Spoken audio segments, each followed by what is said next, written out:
But what the Lord wants you to Right. understand is that you were coming out of the world. So when you're coming out of the world, even coming into ministries, whether it's like hers or like, you know, God forbid, Joel Osteen, God is going to use that as a place for you to at least get cleaned off enough from the prodigal life, right?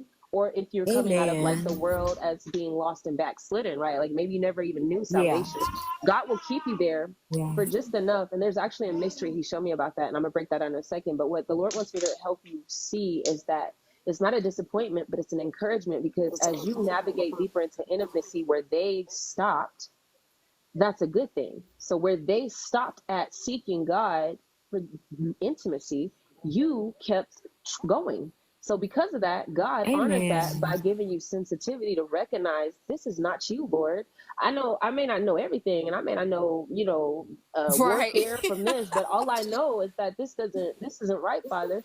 And that is a beautiful thing, Right. because you're journeying deeper into the bosom of Christ, to lay your head like the disciple who Amen. Jesus loved, right? John. So don't look at it like, oh, it's me and Amen. I'm disappointed. Like, to a certain degree, yes, we take accountability, but just like everybody else who still doesn't seek after Christ, but many are called, few are chosen.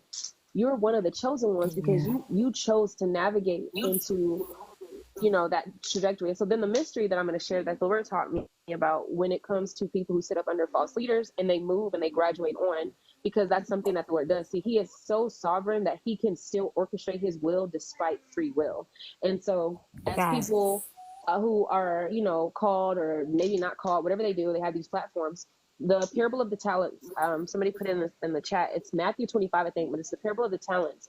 And when you read that story, in the talent story, the Lord describes giving each worker what they could handle, right? So he gave them what they can handle because he knew that they were going to do right by it. So to one, he gave like 5 talents, to another, he gave 2, and to another, he just gave 1. So that one did the wicked thing, you know, behind that talent. He didn't invest, he didn't do anything with it, he kind of just sat on it.